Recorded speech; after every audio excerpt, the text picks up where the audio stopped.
Hi, watercolor students. So we are ready to start on a new quarter, and last quarter, for the winter quarter, those of you that took the class, we did these little spontaneous, quirky little, crazy little birds, and the idea was that we just sort of used primary colors and let them blend together and put little globs that look somewhat bird-like.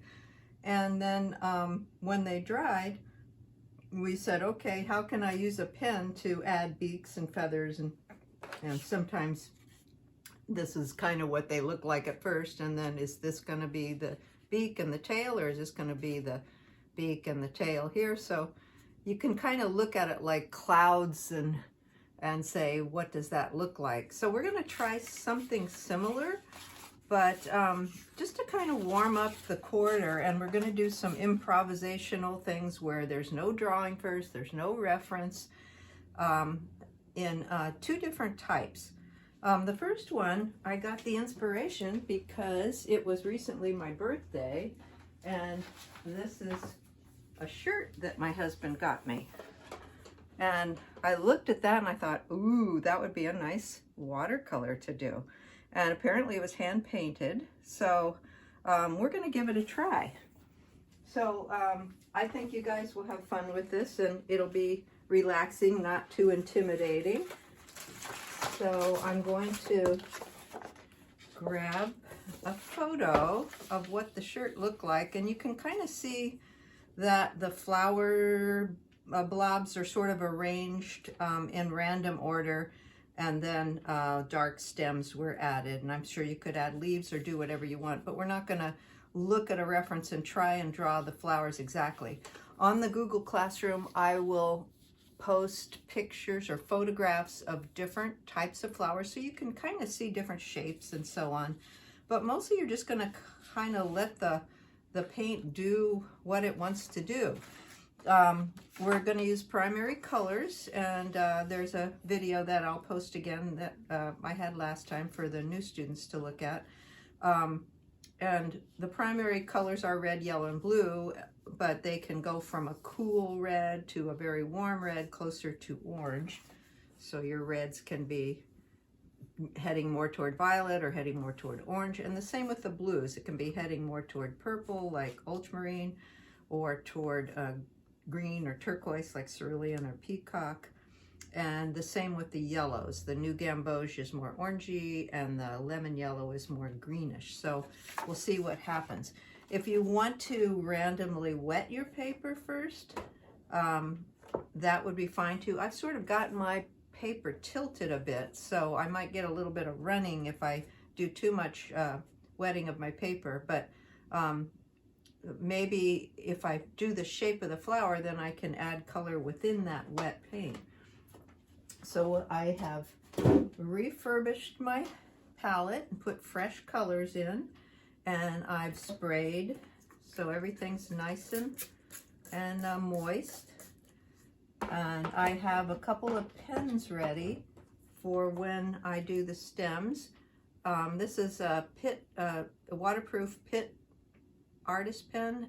This is a SB, which is soft brush, and then B, which is a bold.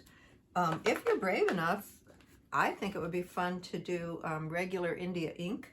I don't want to do a lot of spattering with the ink because I don't want to get it everywhere where I'm working here. But if you feel like, you know, laying out some newspaper and stuff. And also, this doesn't have to be pen. It can just be with a fine brush by mixing your darks later on, which is kind of what I'm going to do. Okay, so I don't want to have them all lined up in a row. I decided to go vertical, but you could do a row of flower garden and have it be horizontal if you want to. So I think I will get started, and let's just try one area that is a little bit wet. So I will have a few wet areas like that, and then I'll go in, and let's start with a light color like yellow.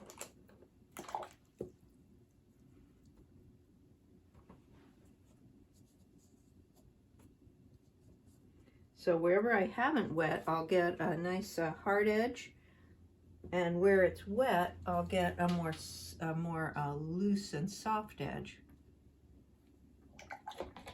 Now, while it's still wet, that would be the time to add some kind of a center or some other little things going in there. Here's a red flower that's a little more orangey, and here's one that's permanent rose that's more purple, and here's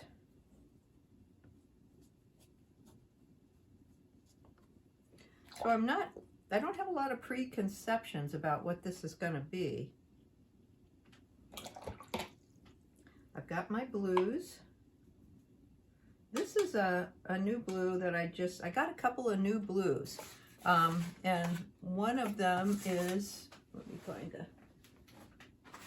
one of them was a brand new blue that's been invented. It's called Yinmin blue. I'll talk more about that. And then also I discovered this blue I never had opened. It's called Smalt, and that's what I'm working with right now. It's very purpley. So I'm gonna add some. And you can see, I love that little edge where it caught on some water where it was wet first. Kind of looks like fireworks.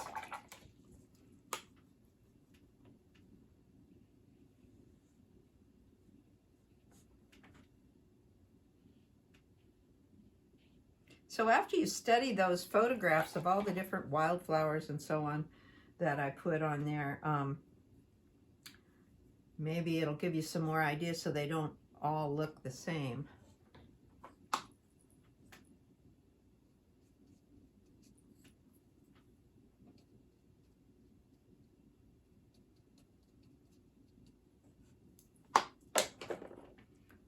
You can put on some music and just have fun with what's happening, sort of bluebells or something here. Okay. And maybe I'll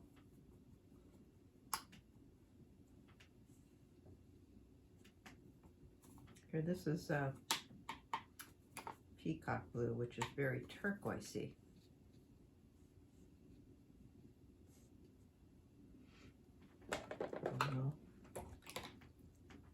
Wet the edges a little bit.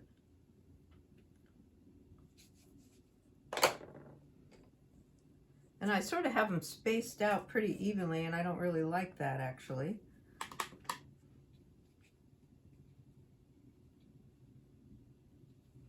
So I want to put one closer. Let's move in.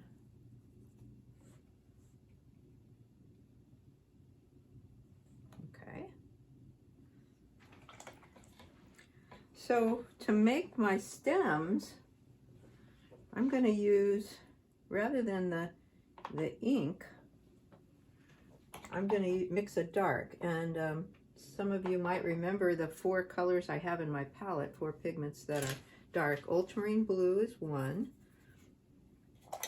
and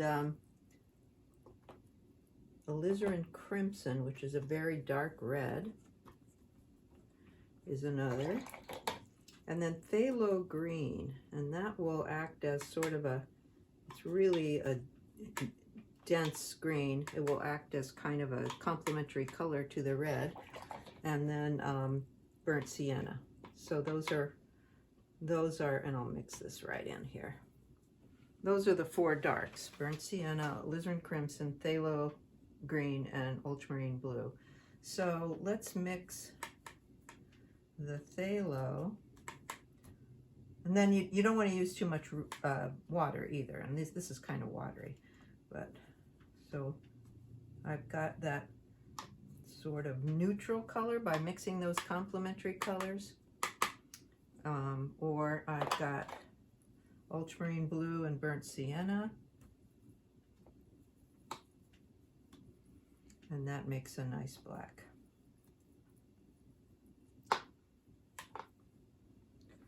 So I'm going to go in with maybe a little bit more pointed brush So let's get one that's got a nice point. This is actually a good one. So I'm going to hold it a little bit more upright.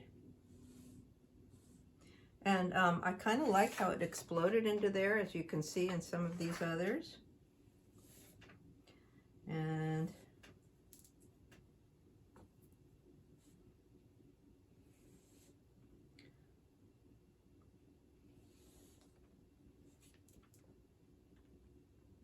there's kind of a poppy. I added some colors in there.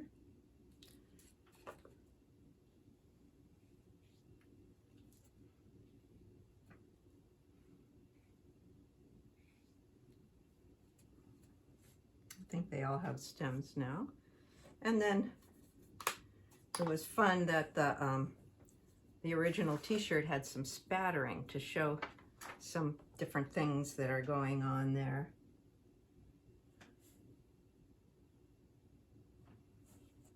So the best way to spatter is to load your brush and then hit it against the handle of another one.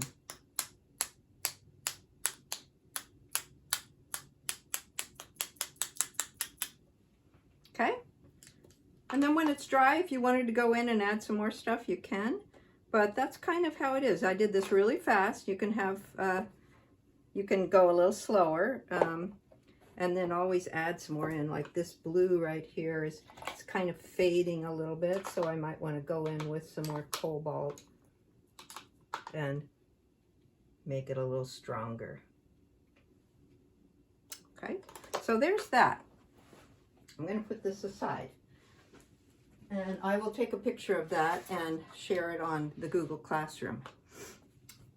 So I'm going to clean up my palette and I will be back. Okay, I'm back, and now we're going to look at the sort of the spontaneous work of Vasily Kandinsky, a Russian artist, and he is kind of considered the father of non-objective painting, non-objective art. And what he started to do was say, why should my paintings look like something recognizable? So this is in 1909, and you can still see figures in it and so on. And then he got farther and farther away from that, where pretty soon he was just doing what he called improvisations, where he wouldn't have a reference, he wouldn't think ahead about what they were going to look like. It's just sort of like an extemporaneous speech where he just did it off the cuff. So here's an example of one, and you can see he's all over the place with his strokes, with his shapes, with his lines, and he uses a lot of black quite often. This one is a watercolor. Most of them are oils. So I'll show you. Here's the watercolor. It's a little bit better version of that. And I'll have these posted on the Google Classroom so you can see.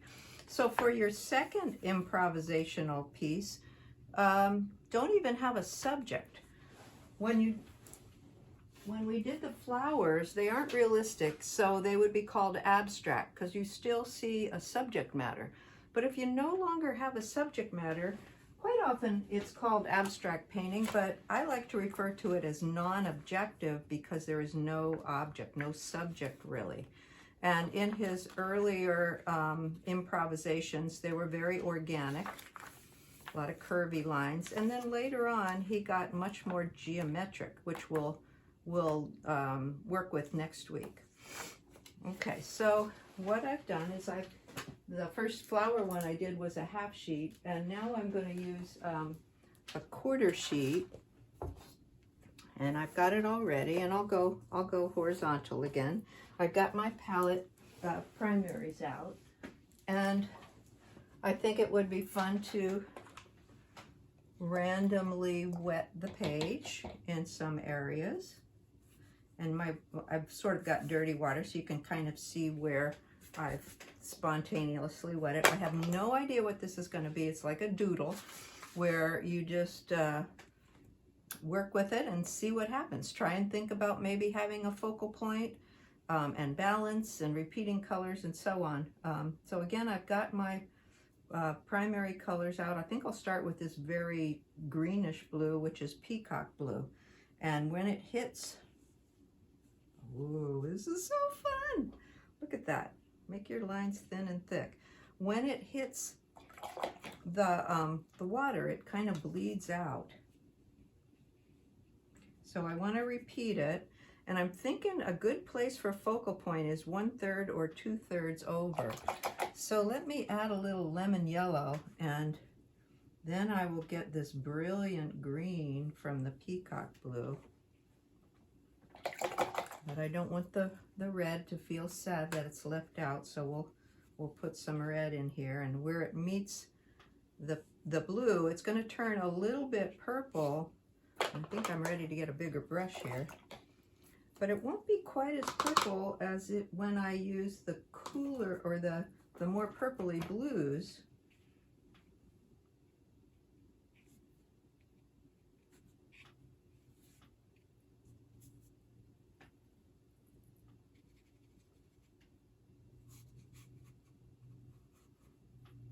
I'm going to leave some white of the paper.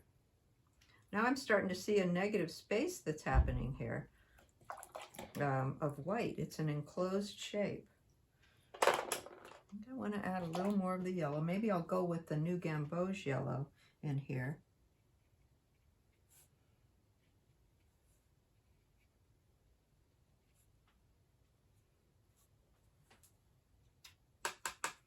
There's some Scarlet Lake, which is a very orangey color.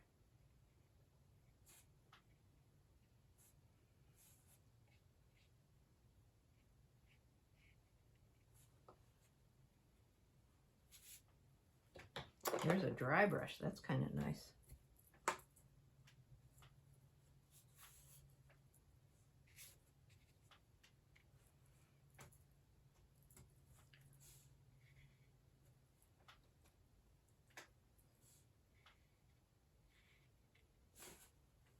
And you can turn it in all different directions when you decide you're finished. I'm kind of liking this. Now, remember that Kandinsky and the flower shirt had black in it. So I'm going to add some really strong blacks in there a little bit with ultramarine blue and the burnt sienna and those other colors in there. So got to be careful because it will really affect.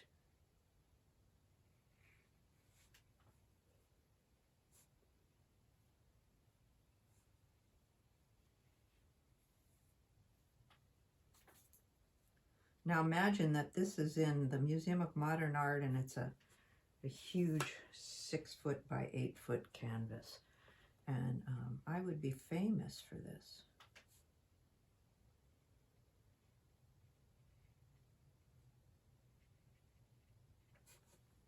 So you can see what fun you can have with this. A little bit more of this. Don't fill in everything. But be thinking about where you really want white. Okay, and then if you want, you could spatter again, and this time I'm going to spatter with water, and it'll create some little mini blossoms, and maybe I'll spatter with a little bit of black. Looks like we did the other day. I mean for the other painting. Seems like the other day. So there it is. And when you're ready to display it, you can turn it sideways and turn it in all the different directions and give it a title. You know, how does it make you feel? Do you see something in there? Or do you want to just title it a feeling like Happy New Year or Impending Doom or something like that? So what emotion does it make you feel? Okay, so have fun this first week with spontaneous, improvisational, extemporaneous, no preliminary drawing, no photo reference, no planning out. You can look at the photos of the flowers, but then put them away and just use that so you have lots of visual vocabulary in your head for all the different types of colors and designs in flowers. Okay, have fun. We'll see you in class.